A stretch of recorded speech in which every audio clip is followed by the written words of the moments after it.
Hello everyone, welcome back to The Budget Sportsman. Thank you so much for joining me on today's video.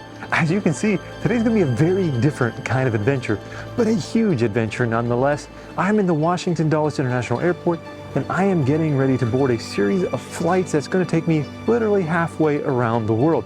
And I wanted to bring you along for this adventure, not just because it's an adventure, but because I think it's an awesome opportunity to share with you who the Budget Sportsman really is off camera and what really is important to me in life. Because I can tell you, there are things in life to me that are way more important than just hunting, fishing, camping, and enjoying the outdoor lifestyle. So let's find our gate and let's go for an adventure.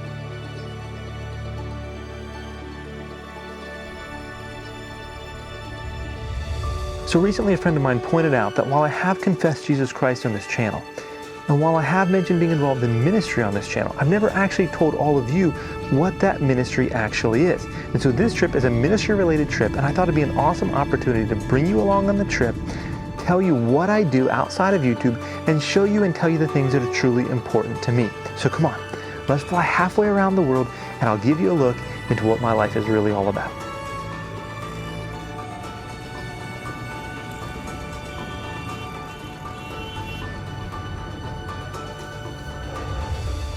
Well, after a very long trip, I finally arrived in Baghdad, Iraq. I've had some time to settle in, and I have a few minutes, so I want to take some time to share with you what our ministry is and why I am in Baghdad. 7 years ago, my wife and I started a ministry called Lens of the Harvest.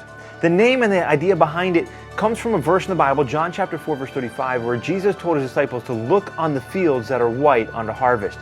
Now, if you understand the scripture and you understand the context and you study this out, Jesus is not saying to go look at physical fields. Instead, he's saying that you should lift up your eyes. You should look at people in need. And so I have this burden to take my camera and create videos that, the way I would describe it, is advance the cause of the gospel and would allow the viewers of those videos to fulfill Christ's command to actually look on the needs of people around the world. As a result of the ministry, my wife and I get to travel together all over the country with our kids, and we make videos that advance the cause of the gospel. Those videos might be church promotional videos. They might be videos for missionaries who serve in places around the world and have different ministries around the world.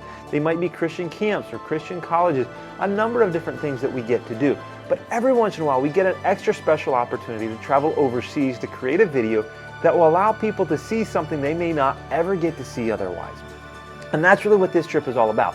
2 years ago, I met a man who grew up in the Middle East, and now he lives in the United States, but his ministry is to assist and to train and to help facilitate ministries all over the Middle East. And recently he approached me and asked me to come with him on a trip to Baghdad to create a video to help raise awareness and funds for a Christian school they're beginning to start. Already here in Baghdad, there's a church. I'm going to be part of some of those church services later today. And then there's already a Christian radio station here in Baghdad, and now they're getting ready to start a Christian school. And so that is my purpose here. I'm here to create a video about the need and the goals of starting this Christian school here in Baghdad.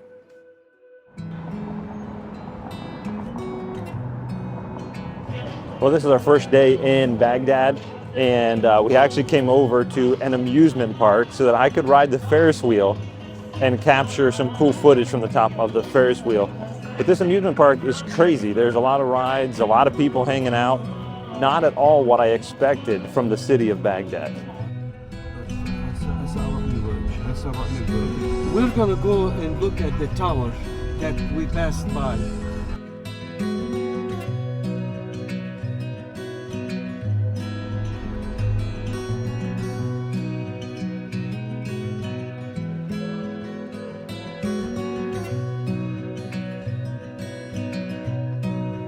Well, it's the end of our second day here in Baghdad. We had a great day today. It's Sunday, so we had church services.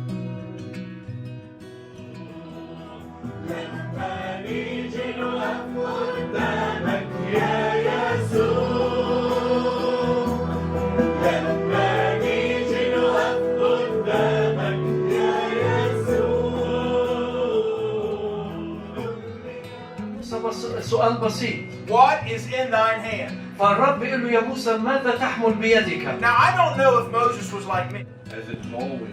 كما كان كل الوقت. We had a great service. It was really fun to meet people and see the difference in culture in the church service. And then on top of that, it was really neat to see some of the young people who maybe had taught themselves English or picked up English along the way, trying to really impress us with their English skills and tell us how they had learned on their own. It was really neat. And then probably one of the highlights for me is out front of the church, there was a couple of armed security guards. Well, I really wanted to get a photo of them or some videos of them. And so I actually went out there with camera in hand and kind of through the language barrier tried to see if I could take a picture. And they were so into it. I was nervous about, if I was going to get in trouble or something, but they were so into it. They were so friendly. They were posing for me and having a great time with it. I got a photo with them. And for me, it was just really neat to see the connection. There was nothing to be afraid of there. It was just really, really fun. And after the service was over, we had a chance to interview the man who invited me, who's going to be the one who's in charge of building this school. All of that will be part of the final video that I create for this ministry.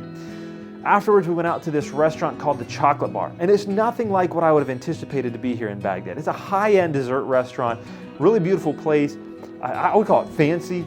Again, not what I would have expected to be here in Baghdad.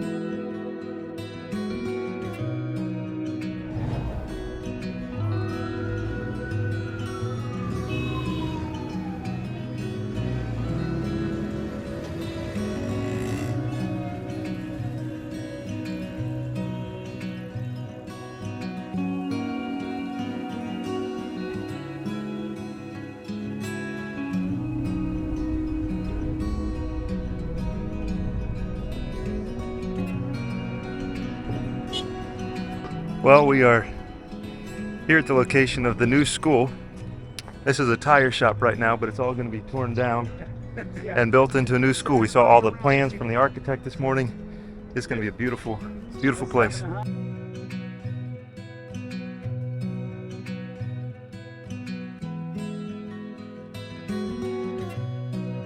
Then this evening we had another church service again, just because there's special guests in town. So there's another preacher that preached this evening as a guest preacher. A great service. After the service, one of the young men who seems just to be really active in the church and really excited, he came up to me and asked me for life advice. And one of the really interesting things to me is through his broken English and a little bit he understood, he was trying to tell me that before he was saved, he didn't have a good voice. He couldn't sing.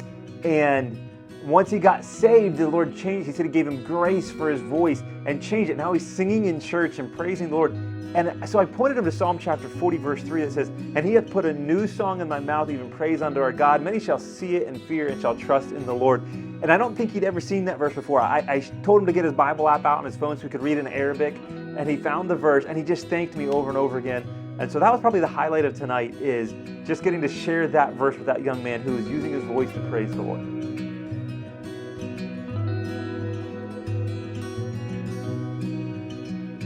Well, that was probably the worst night of sleep so far as just messed up jet lag, weird schedule.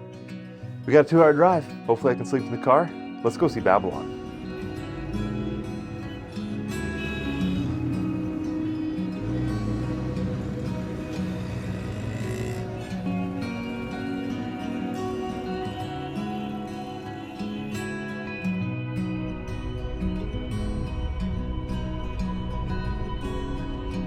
Well, we just drove a couple hours to another city and we're checking out another one of the radio station towers. This tower receives the signal from the main station in Baghdad by satellite and is rebroadcast here. So we just got done checking out the transmitters, their backup generator, the tower, all of that. And I think we're gonna have some lunch now and then go on and hopefully see Babylon next.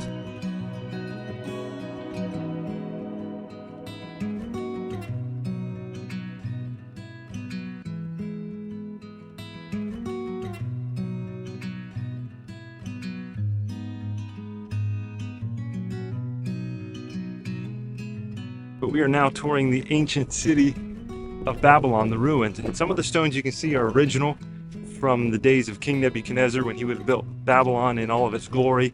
And then some of the stones you can see are newer, that Saddam Hussein actually tried to rebuild Babylon. And then his palace is just over there on the hill. And then some of it now, actually the UN is getting involved in trying to rebuild and make it a tourist destination here in Iraq.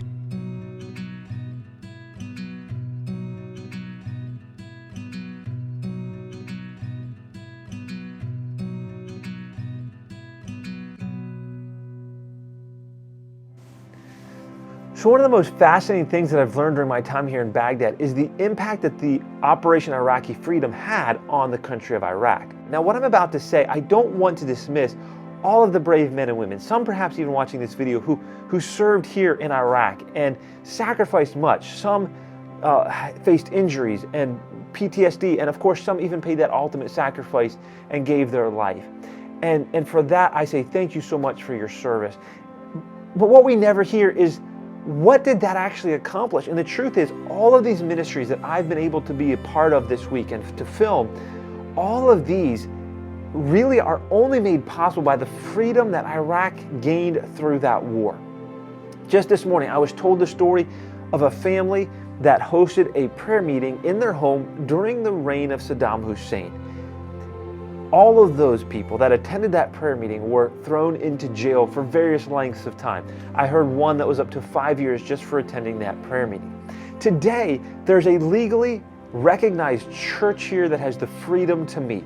There's Christian radio stations that are allowed to broadcast. This Christian school that's going to be started is only made possible by having the freedom in this country that was gained through Operation Iraqi Freedom. And I found it really fascinating that there was a huge benefit in just the freedom that the people here experience. Certainly some will choose not to experience it through worshiping at a church that believes like I do, but still the country has freedom.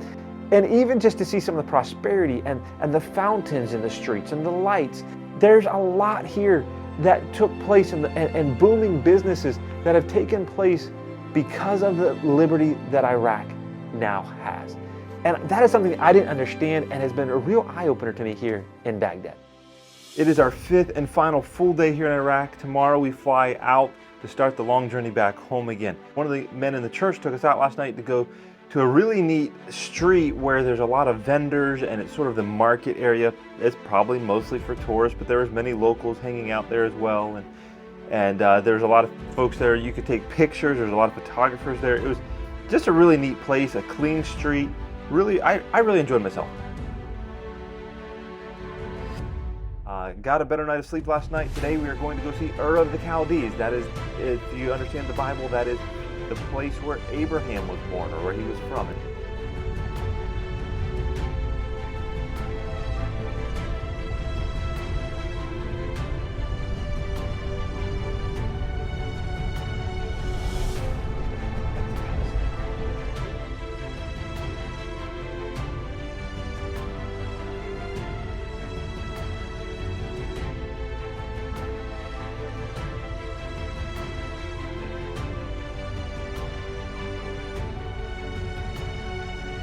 Well, we are in the middle of the desert of Iraq.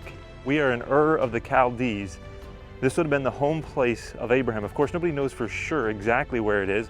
Our guide told us that it would have been right over that hill over there is where Abraham would have born. And behind me is a huge temple. Now, what was that temple to? Probably not to the one true God that Abraham worshiped later in his life, but who knows? This was certainly the area where Abraham lived and grew up, and possibly even visited this very temple. But the story is that he was born right over the hill over there. So why did I come to Baghdad? Why did I give up half of my already short turkey season? Or why am I here when the lake trout bite is absolutely on fire back home right now? Well, the truth is, as much as I love hunting and fishing and camping and creating budget sportsman YouTube videos, that's not the top priority in my life.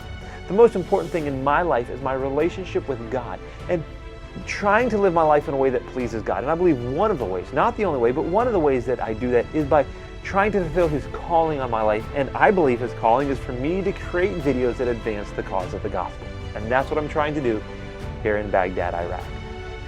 Listen, if you don't understand what I'm talking about, if you've never had that kind of relationship with God, then I would love to have a conversation with you.